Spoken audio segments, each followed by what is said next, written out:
Nova reviravolta por Gabigol no Flamengo para alegria de alguns. Vamos falar sobre isso. Tem nova polêmica instaurada no Flamengo e várias outras notícias do Mengão. Você que tá aí, toca aí, meu parceiro e minha parceira. Tocou também comigo, rubro-negro. Vamos às notícias do Flamengo. A maioria das pessoas já sabem, hoje é dia de folga do Flamengo. O Flamengo ganhou folga de 2 dias, hoje na quinta-feira e também amanhã na sexta-feira, devido ao período de data FIFA que todos nós estamos passando. O elenco do Flamengo se reapresenta apenas no sábado, dia 16 de novembro, a partir das 9h30 da manhã, na realidade às 9 horas da manhã, às 9h30 já começa ali os treinamentos. 2 atletas do Mengão. O Filipe Luís comandará o primeiro treino do Flamengo com foco total na partida contra o Cuiabá, na Arena Pantanal, na quarta-feira, dia 20 de novembro. Falta menos de uma semana para o Flamengo jogar, pelo menos, gente.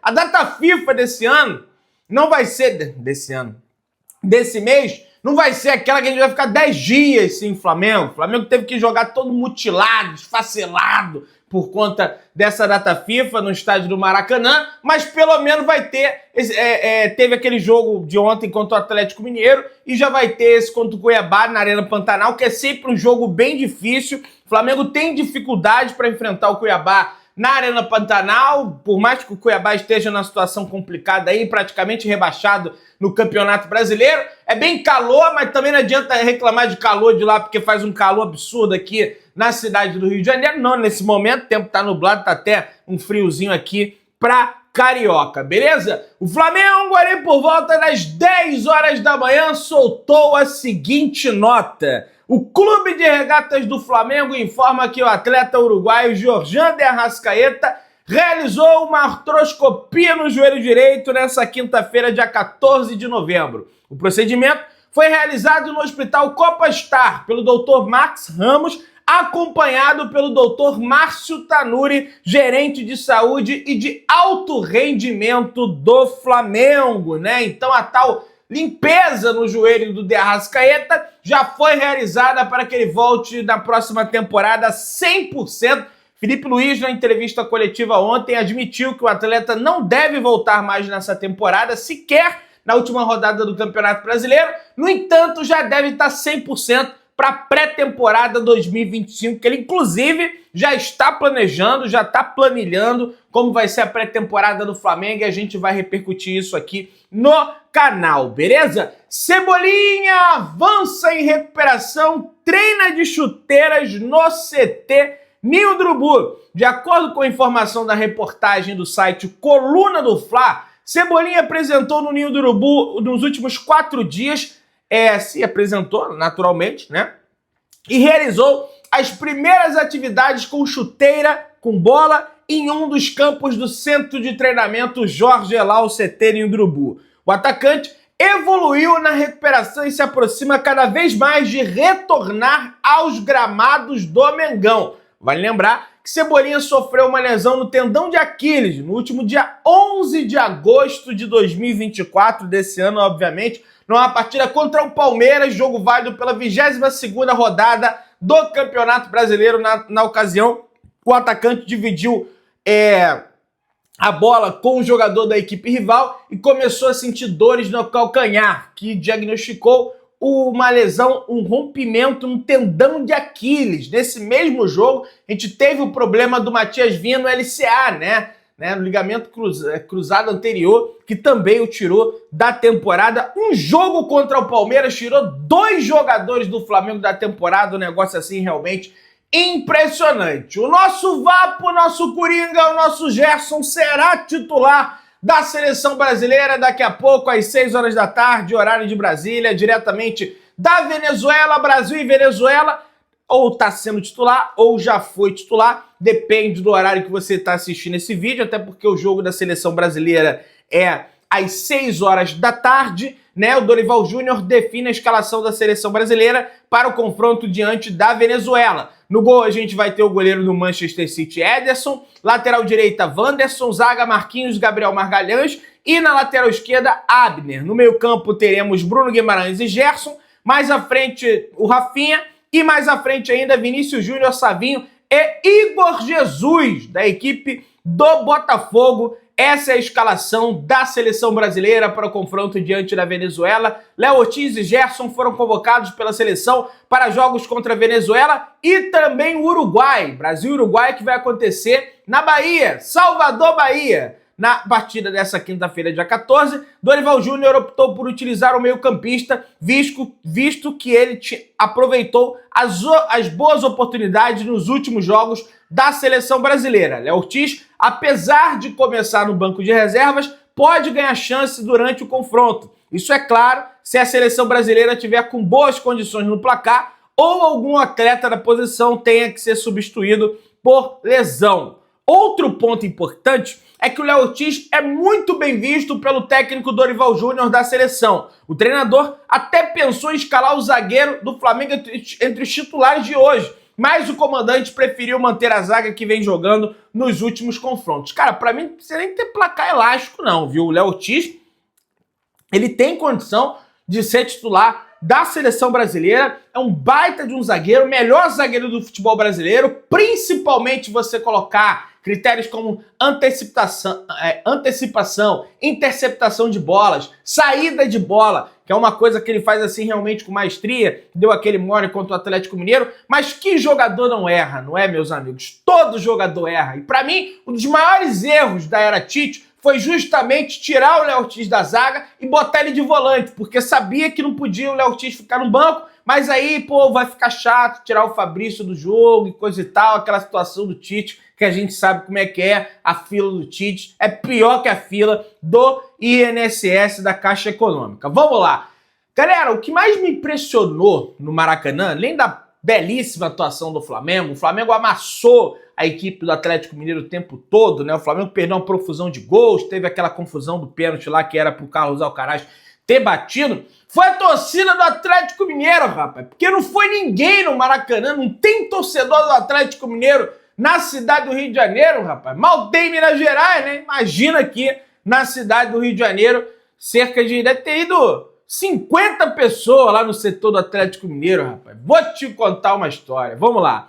Shola, atacante nigeriano, escreve nome na história do Flamengo ao entrar em campo no confronto contra a equipe do Atlético Mineiro. O primeiro jogador africano a atuar pelo Flamengo foi o moçambicano Carlos Jorge, em 1970. Na ocasião, o meio-campista atuou em 4 jogos com uma vitória e um empate e 2 derrotas. Posteriormente, em 93, o argelino Aharoy Nino passou pelo Flamengo e vestiu o manto sagrado em uma partida. E agora chegou a vez de Shola, como o primeiro jogador nigeriano a entrar em campo profissionalmente pelo Flamengo e o terceiro jogador africano a atuar com a camisa do Flamengo profissionalmente falando. E cara, ele deu uma entrevista pós-jogo para a Flá TV e ele disse: "Me sinto bem, sabe?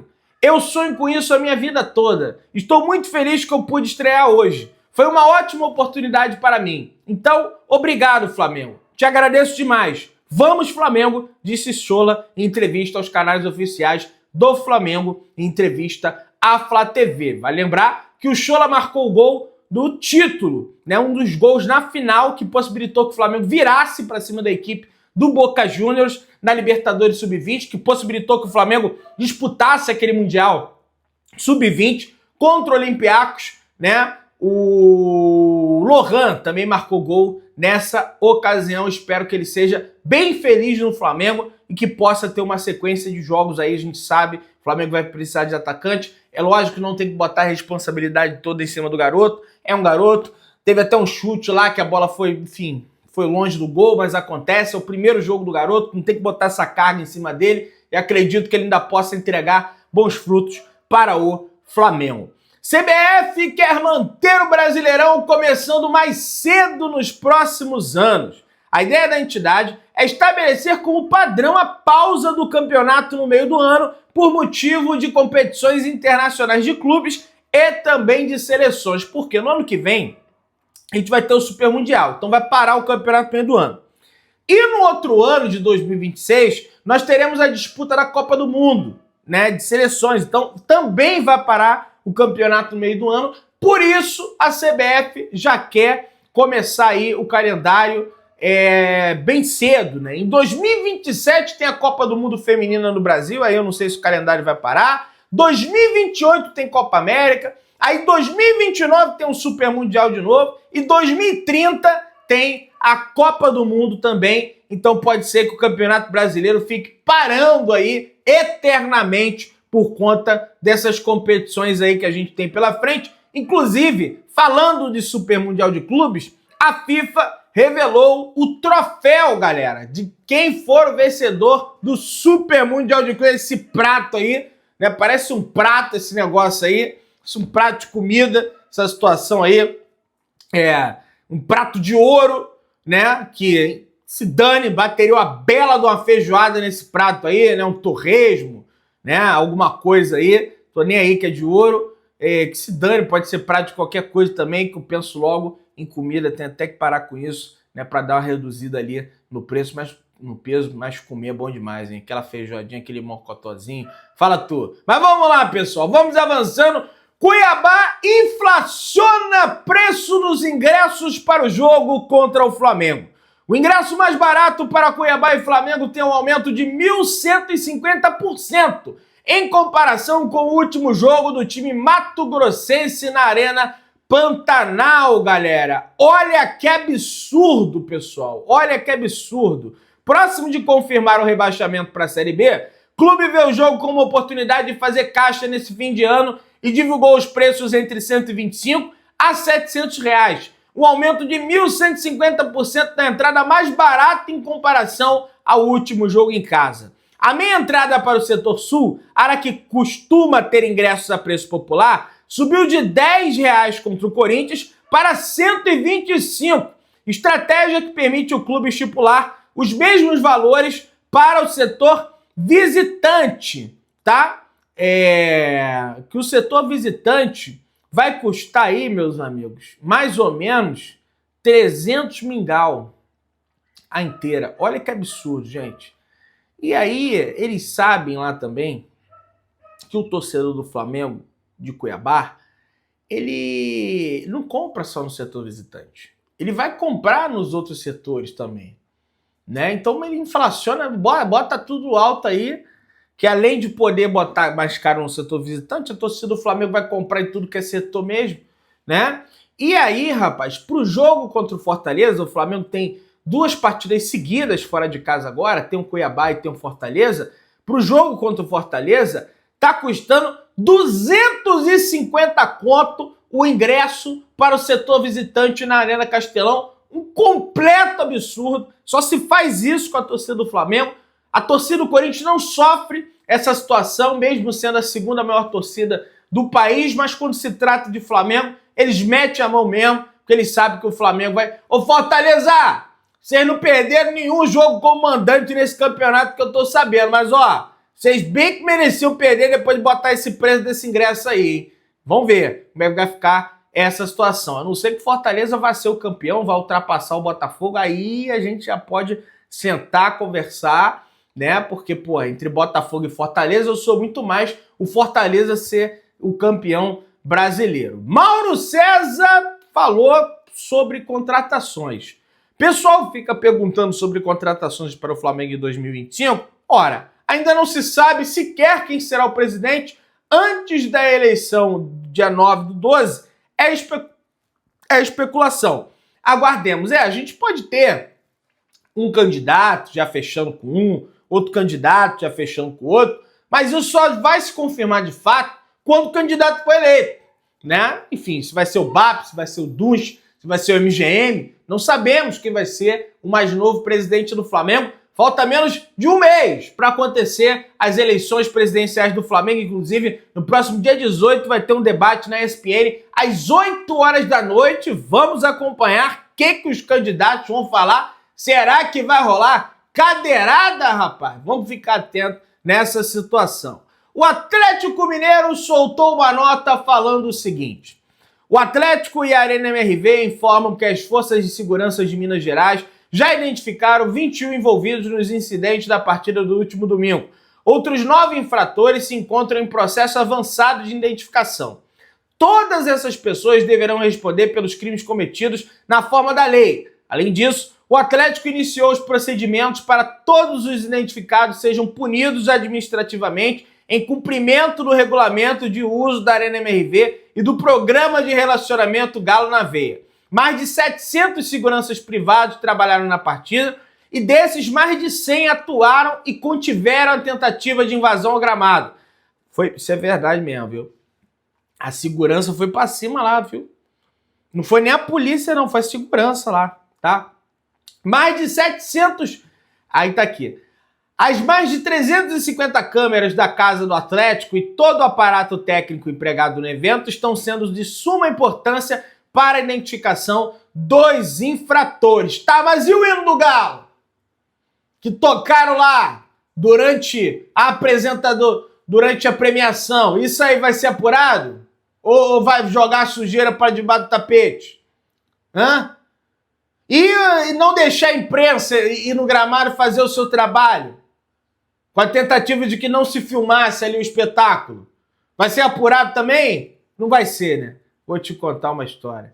Felipe Luiz responde sobre planejamento do Flamengo. Em 2025, o técnico do Flamengo diz que já há parte da pré-temporada planejada e visa chegar bem na Supercopa do Brasil. Eu gostei que o Felipe Luiz falou, sabe? Tudo bem que ele tá pensando no próximo jogo, mas era muito chato esse papo do Tite. Eu não sei de nada. Porra, responde aí, o Felipe Luiz falou. A gente planejou uma parte da pré-temporada antes de sair esse calendário. E eu confesso que não olhei, é até um erro. Mas eu não olhei esse calendário porque eu estava com a cabeça muito focada para o jogo de ontem. No caso, ele falou de hoje, na entrevista de ontem, lógico. E agora temos essa semana toda para olhar e preparar. Preparar essa pré-temporada, essas semanas, esses microciclos para chegar bem até a decisão da Supercopa do Brasil. O Flamengo de volta à Supercopa do Brasil após se ausentar no último ano de 2023, né? Porque o Flamengo participou de todas as Supercopas, menos a do ano de 2023. Nuremberg, José Maria, fotógrafo de 67 anos, que foi atingido por uma bomba na Arena MRV, falou o seguinte: quando eu fui correr, tinham jogado uma outra bomba e eu não percebi. Foi quando eu pisei e a bomba explodiu. Olha isso, rapaz. Fazendo um estrago no meu pé. Imediatamente não aguentei a dor, porque a bomba parece que me arremessou. Caí gritando de dor, falou o fotógrafo, né? E que, pelo visto, ele falou que não vai voltar a trabalhar lá. Olha isso. Absurdo. Entrevista ESPN da Argentina, De La Cruz falou: em nenhum momento passou pela minha cabeça agora voltar para o River Plate. Estou muito bem no Flamengo, estou contente, vivendo uma nova etapa. Queria mostrar que estava à altura do futebol exigente como é o futebol brasileiro, falou o De La Cruz. Profissional do Flamengo é rebaixada após publicar foto de Gabigol nas redes sociais, minha galera. De acordo com o jornalista Vene Casagrande, o profissional foi rebaixado e irá produzir conteúdo para as categorias de base do clube. Nesse sentido, a punição aconteceu após o responsável pelas mídias sociais do Flamengo publicar uma foto de Gabigol com a frase: Deus perdoe essas pessoas ruins. Rapaz, esse é uma mesquinharia. Rapaz, é o Vladimir Putin do Flamengo, cara. Falo mesmo. Porra, meu irmão. Porra, caraca, pai, tirar o cara. Porra. Mas vamos lá. Segundo Mauro César Pereira, através da sua conta no Twitter, ele informa que Gabriel Barbosa, provavelmente será relacionado para a partida entre Cuiabá e Flamengo, quarta-feira, dia 20, na capital mato-grossense, galera. Olha aí, Gabigol deve voltar a jogar pelo Flamengo. Você que tá aí, dá aquela moral de sempre, se inscreva no canal, aciona o sino da notificação, deixa o teu like, tamo juntão, saudações rubro-negras.